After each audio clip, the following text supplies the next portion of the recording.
What's up, everybody? The man that made this whole event happen today, none other than Coach Chris Ramirez, owner, founder of Visionary Boxing Club out in Peoria, Arizona. It sounds like you're far, but you're just down the way from Cardinal Stadium. Yeah, it's down the street from there. It's a perfect location out here. Yeah. Listen, I'm gonna pan the camera and we're gonna show off some of this artwork that I've been so amazed with. What's the story behind this artwork? Who designed it? Who's the genius behind this art? So basically, me and my friend Alex, he's actually a high school friend from high school. He's actually my tattoo artist. Really? And when I first opened up my first location, I had another friend did another mural, and it was just like a life-size Muhammad Ali one. And my friend, he kind of was like, "Hey, bro, I've been your friend since high school. You didn't give me an opportunity to do it."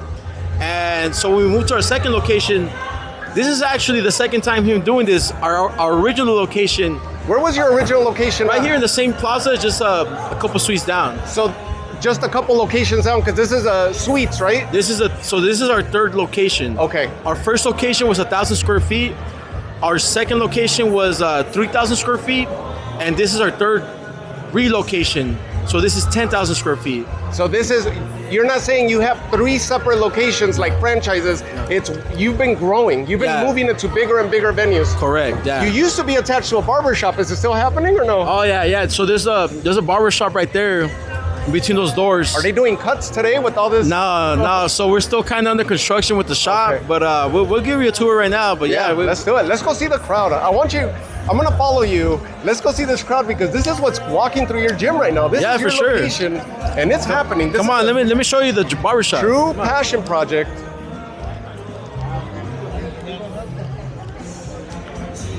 Here we go, behind the scenes. And this meet and greet with none other than the champ, David Benavides, that you're hosting here at your location. I mean, this couldn't be any more perfect. Bro, it's all God's timing, dude. I would say it's all God's timing. Man, I would have never thought that starting from the garage, from 1,000 square feet, being scared, not knowing anything about business, to going to something like this, and then having, we had United States Senator here earlier, dude, Ruben Gallegos. You know, who would have thought? You know, who would have thought David Benavides, bro? When I opened up 4 years ago, April 2022, and here we are. You know what I mean? What? That's dreams coming true, it's right crazy, there. dude. Yeah. This is gonna be the barbershop right here. Look at this. So you're gonna have a business within a business. Yeah. That's the way to do it. Yeah, we're gonna have the future barbershop. Is it also tied in with the gym? Yeah. So I basically own. So I started off by myself. So the first location was 1,000 square feet. It was just literally like just enough for like 4 heavy bags and 1 ring, and I would literally go across the street to my barber job, and I would just go in between. And then my second location, when I relocated from there, was only there maybe like 10 months.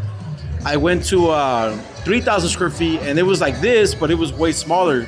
So it was about like 1,000 square feet of office space, which it started off with me by myself just cutting hair, and then we grew the gym, and then next thing you know, we have 3 other barbers that came and worked with us. So now it's 4 of us. Huh? You made it happen. Bro, it's just crazy. Wait, how soon do you think the barbershop will be open? Man, so it should have been open yesterday, you know what I mean? Setbacks, yeah. Yeah, bro, but it's just setbacks, you know, but it's all good. We're almost there. The gym's open. Gym's open. So people are able to sign up already and come train. And oh yeah, we have about 150 to 200 members. Nice. Just to kind of come and go. And you have some young boxers as well I saw a couple young guys that are walking around with titles that they're training out of this gym, I imagine. Yeah, so we have about, I don't know if you guys know, but amateurs with books.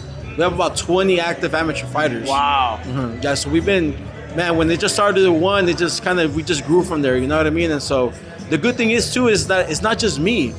I can't take all the credit, because I do have a good team of trainers here. That a team of fighters requires a team of trainers too. So I can't run this gym by myself. You know what I mean? The fighters that you have here, they have their individual coaches, and those coaches are dedicated to other fighters as well, meaning they work with the gym, or they just work specifically with those fighters? Yeah, correct. So what happens is so when somebody, let's just say you're brand new, right? You come in to the gym and they say, where do I start? All you need to do is just come in, because the classes, they're gonna teach you the the fundamentals, but the most important part is to just get a good routine going. And so from there, all of our fighters started off with the classes. And when they started off from the classes, they kind of just outgrew the classes. And when they outgrow the classes, then we have trainers that just want to do fight team. They don't want to teach somebody the basics and stuff like that. You know what I mean? The hardest part is showing up. The hardest part is showing up. Right? Yeah, exactly. And you know about this because you boxed yourself. I used to box, and yeah. so when I'm doing research on you, I'm like, where is this coming from? I see your speech. Yeah. And you had a video recently that you uploaded. Okay. And it's motivational, it's inspirational. Then I started doing research on you, and you're boxing about 12, 13 years ago, and I see you with the title around your shoulder, which means that's not a business move, this is passion. And that's why I call it a passion project, because this is not just a moneymaker type thing. This is a passion for you. Yeah. I would say that when I first opened up, and I'm gonna be honest, so I started boxing when I was 12, all the way till I was like 19 years old. At 19 years old, my life changed, and I stopped boxing. I didn't want nothing to do with it because it just made me really brought me down that I couldn't continue doing it. And I just wanted to the level that you once did? To the level that I once did. And basically, when I was 25 years old, I had an encounter with God, and my life changed. My heart, my mind, everything changed about me. And I finally felt good enough to finally start even watching boxing again. I felt good enough. I started to fall in love with it again, you know what I mean? And so then I finally felt good enough to even go back to the gym. And so when I would go back to the gym, just go and work out, and I start hitting the bag, and then you see little kids that just like, yo, who's this guy right here hitting the bag like that, moving like that? Hey, teach me something. And a lot of the fighters that were active at the gym I was at, they would want me to train them. But me, I was more like, I want to train that kid that's sitting there by himself, that doesn't have motivation. Yeah. That doesn't have that confidence. That's why I want to train right now. Come on, let's go run together. That's you know what beautiful. I mean? And so next thing you know, I have a garage full of kids like that, dude, that just didn't know how to box, don't have confidence, and I'm just kind of like, I don't care if you're gonna box or not, bro. You want to learn, I'm gonna teach you. In 2019, you don't have to go into detail. 2019 is a setback that you experienced, and this is what took you out of boxing? Is this what derailed your boxing career? Because you had a young boxing career, or something else happened, or you just fell out of it? It was all mental, spiritual stuff. Yeah, that's a whole nother story. It's a whole nother testimony. Yeah. We could sit there for another time, and then and today we got to make it about this, right? Yeah, we'll make it about this. It's the reopening. We're gonna continue walking the gym. I'm trying to find the grounding, right? Because then you find your spirituality, your faith, and you feel grounded enough to start walking with confidence again. Exactly. And that's the beauty of it. That's the message that I took from watching your research. Because some of your posts were like reminiscing on old pictures, and you're like, oh, I'll get back in shape eventually. I'm like, what's he talking about? And very, very effective the way you posted it, because it kept me searching. Bro, and that's how I found that's that crazy, you were boxing. man. I remember that. I remember that. I could tell I'm gonna get back, but it was just like I lost that fire, man. And so that's one thing right here is that, you know, every coach wants to teach a fighter how to fight, but a lot of them kind of miss that. Take care of them in here, spiritually, mentally, right here. That's the most. Take care of that fire, because that's what this gym is about. It's not just fighting, dude. It's a community here, and that's the most important part. And that's what I push for, you know, just to take care of everybody. Just treat everybody like they're gonna fight. Treat everybody with respect. You know what I mean? Because it's intimidating walking into a boxing gym. Absolutely. I love that. And the fact that you're putting this out there, that message, just like you said, it's intimidating to walk into a boxing gym not knowing what to expect, or that you're going to be judged because you don't know what you're doing. Everybody starts there. Yeah. The hard part is showing up, right? Walking through those doors. Exactly. And how do you handle personalities that probably have a hard time meshing with that mindset that you bring to the table? The guys that show up a little bit maybe hot-headed, you know, from other gyms or other experiences. How do you bring them, how do you ground them without obviously affecting that personality? Because it could be a plus on their side. Man, so confidence over cockiness, I guess, you know? I would say this. I don't take anybody's fighters from different gyms. That's one thing that I stand by. And if they ever call me to come and train here, I always ask them, talk to your trainer first before you even call me. Make sure that you whatever he's doing wrong, try to fix it with him. You know what I mean? I don't want to take anybody's fighters. So really, I try to deny those type of confrontations, because I don't want to burn bridges with any other gym. But as far as this, there's coaches here that I have around me that come from different gyms, that used to own gyms, that been part of other gyms, but for whatever reason, him and the owner didn't get along no more. And so I kind of learned the hard way that everybody has a different personality, and not everybody's gonna understand the way that you see things. You don't foresee your plans, you know what I mean? And so I learned the hard way, but one thing is that it didn't change me who I am. It didn't change me just getting screwed over a couple of times, whatever. Now people just love it here because it's a safe place, not just for the fighters, but for the coaches to grow. You know, and I tell everybody, that's why my last name's not Ramirez Boxing Club. It's Visionary Boxing Club because it's your vision, not just mine, but yours too. It could mean something to you too. You know what I mean? And yeah, just basically this gym is not just about me. It's not my last name. It's about the fighters, the coach, the community, the family. And I really push for that. And the work will speak for itself. And the work will speak for itself. The talent and the work that comes out of here is going to speak for itself. It's not about you. It's about them. Exactly. That's beautiful. Yeah. I love it. Let's continue walking your gym. Let's go see the rest of it. Yeah, come on, let's go.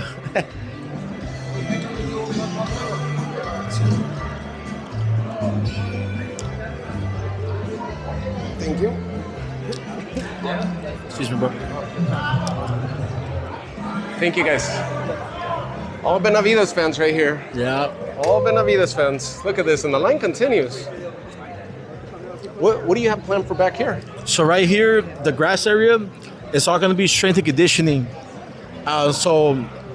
We have about 3 trainers coming in that are going to be doing strength and conditioning, not only just for boxing, but I have a couple football coaches that are going to do speed and agility training in here. That help, and a lot of that movement helps with boxing. So that's why I kind of wanted to incorporate this into our gym. The athleticism is, you could cross over from multiple sports, right? Like you said, football, basketball, anything that's agility, twitch movements, it all plays a part. MMA, I imagine, is another big sport, or athletes that come and partake here. So it all crosses over as far as skills, right? Building those fundamentals and the skill set. Mm-hmm. That's beautiful. This is huge. Yeah, man, it's 10,000 square feet, dude. Yeah. And so basically the plan is right here, we're gonna add another ring back here. Because everybody here to see Benavides. Yay! What do you got going on back here? So back here, we're gonna add another ring back here. And really? So we're gonna add another ring and add more heavy bags. Just basically because, you know, like the front of the gym, man, it's classes, it's one-on-one training, there's kids running around, what you see right now, it gets jumping like that, even during business hours, you know. But this will be a little more private, more private for the amateurs, for the fighters, because some fighters be on the same bag for an hour, you know what I mean, and they can't have a little kid running around. They're trying to, you know what I mean. I know it's a good problem to have, have a big following, right? Yeah. But scheduling is going to be a headache, I would imagine, right? Trying to get people to show up at certain times. I would say the fight team, they have their own schedule. I don't really have to worry about where you at. They gotta go spar, they gotta go spar. Clashing. Yeah, you know, I let the coaches handle that. But with the classes, they're really organized. You know, we make sure that everybody's being served. We make sure that nobody's trying to hide somewhere. You know, my parents just dropped me off somewhere, hide here. Yeah, no, you gotta work. We make sure you're gonna come work here. Yeah, man, that's beautiful. Mm-hmm. That's beautiful. Let's keep going outside, because I imagine you're using this part of the parking lot as well, right? Yeah, so basically we pop these doors open and they could continue the conditioning. Yes, sir. Look at this. This line was about a quarter mile, maybe half a mile back there. It's probably to the end of the plaza. They're putting an end to it right now. Otherwise, David will be here all night. Yeah. The people don't stop showing up for him. Yeah. And what you got planned back here? Because there's other businesses right here, but all this, basically, it's a loading dock, right? Yeah, I mean, but you got plenty of space for conditioning. I will hope, because the old gym, we had to be outside. That was the problem, is that in the summer we had to be outside, and there was literally 20, 30 people outside working out in the summer. 115. Yeah. Sometimes 118. Yeah, and that was the big problem. So that's something that here I hope that we don't come across that problem. And if we do, That's gonna be a good problem to have. Yeah, at least it's by choice, right? That you could actually train outside. Like right now, there's the cooler months, train outside and then go back inside. Correct, yeah. And you have the option. You're not limited. Yeah. Man, that's beautiful. Let's get back in there. Yeah, come on. You're the man of the hour. This is an amazing business. Like 10:30. So barbershop should be kicking off hopefully in this quarter for sure, right? In the next week or two. Oh, that quick, huh? Yeah. Oh yeah. We're basically right there. We just kind of just had. It's just the holidays. Kind of people take off work and they take off for work and all that stuff. So Let me ask you something. Where's this gym at that you were training at? The old vintage videos that you have and it looks like a yellow background or a yellow mat. And where is that gym at? it's called Madison Boxing Gym. So I'm not too sure. I think there's a couple pictures. We were located a couple times. Are they still around?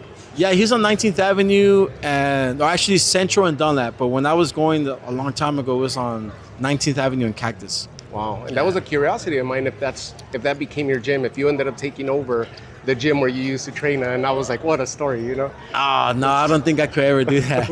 I told myself I was going to do my own thing. That's cool. I never wanted to become a trainer. That was kind of like I thought I was going to be the fighter the rest of my life. So being a trainer was never in my plan. I'm only 32 years old. There's fighters, there's still fighters fighting at 32. You're kind of right there in your prime, kind of still. You know what I mean? And so I didn't have any plans on opening up a gym or ever becoming a trainer. Like I said, I found my way back into boxing at age 25, and I became a trainer. You know what I mean? And here we are. You found your grounding, and then you started slowly climbing that ladder of success, right? And business-wise, and what would be your best advice for people that find themselves in those footsteps, even if it's a different scenario, but find themselves at that crossroads of ready to just give it all up? I mean, look at your success in 7 years, the amount that you've been able to and everything to accomplish, right, in such a short time. Man. Because I know these 7 years have flown by. In business, we've been 4 years. Okay. April 2022 is when I opened up my first location. Man, I would say... But you found yourself at 25. Yeah. It's been climbing up from there on. Yeah. No setbacks. I would say never stop being a good person. Always do good and take the losses when you can. There's times when you have to take a loss to make somebody happy, and that's okay. It comes a long way to give back. And man, I would say there's no really secret recipe that I have here. Just be a good person and treat everybody with respect. I see that you get a little emotional when I ask you about these personal things, and I love it because that just shows how big of a heart you got. Yeah, this is exactly where people need to be. This is what boxing's about, right? I like interviewing younger boxers, not just the big name boxers, and the younger boxers are coming up. Nobody knows the story of that they're working. Everybody just sees the boxer gets in the ring, but they're working, they got family lives, and they're hustling two jobs, and they still got to find the time to train. And by the time they show up to the fight, they're a shell of themselves. And everybody will ignore that because they just see the fight as it's happening, and then they'll discard him and be like, oh, he's trash. You're like, no, you have no idea what's going on behind the scenes. Yeah. This is it. You're showing it. You're proving it. Yeah. And that's something, like I said, that's what we really try to push for, is just to always just be there for people, you know what I mean? Not just, you're the fighter. And I remember when I was going through my stuff and everybody just told me that, quit being a pussy, what's happening to you? You were this and that and now you're not. And what's going on? They're like, nothing happened. I was just I tell people, you have a Corvette with a burnt out motor, no matter how nice it looks outside, if your inside is not right, that Corvette ain't gonna go very far. You ain't gonna go very far in boxing if you're not right here. And that's one thing that we really push for. And I like to be that person that people could walk up to and ask for advice and stuff like that. Just the way that my fruits just people see it. That I'm always willing to listen. I'm always willing to be there for people. The fruits of your labor, you have a lot of wisdom at 32. You're carrying a lot of wisdom. Yeah, I've been through some stuff.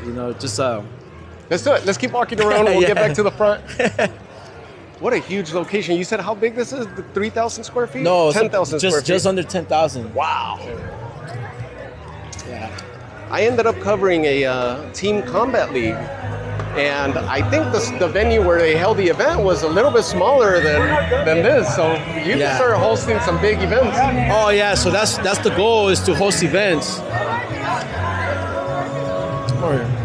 So that's the goal, to host events here. So that was kind of part of the reason why we felt confident to move into this place.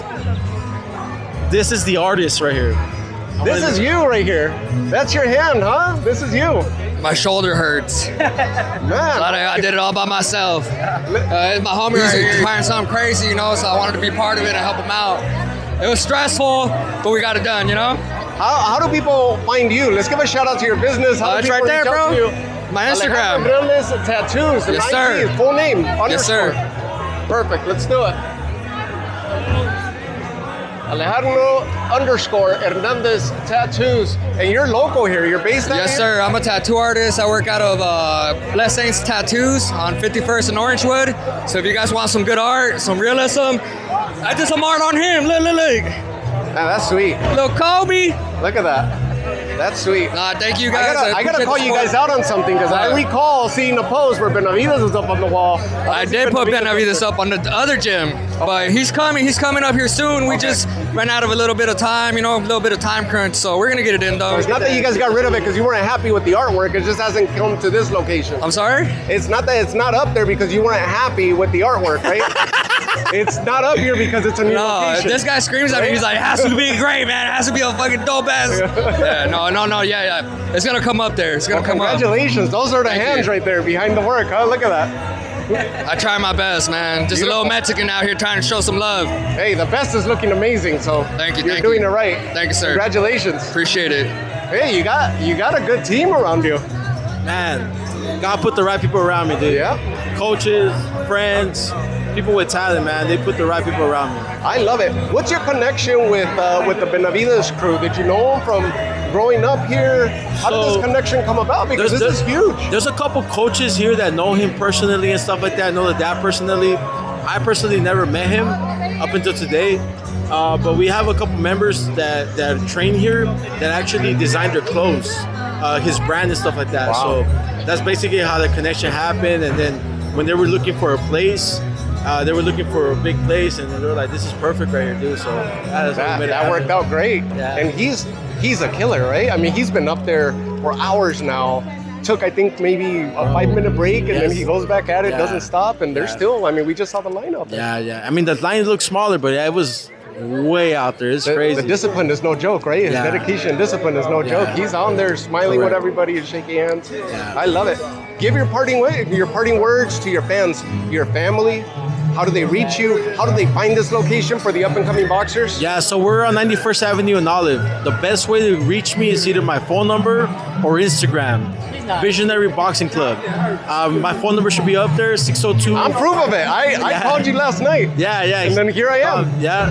And so that's the best way to reach me. And if I don't answer, just give me a text. Yeah, man. So that's the best way to reach me. My message to everybody, man, just come be part of the growth, dude. Like, I really be a part of it. You know, it's really exciting time right now with the growth, and man, I got so many plans for this place, and man, it's just come one time, come try it out one time, and just go from there and see how you like it. Chris Ramirez, God bless you, brother. You're doing God's work. Sky's the limit. Visionary Boxing Club, we're checking out. Coach Chris Ramirez, you guys got to come see this location. Thank you.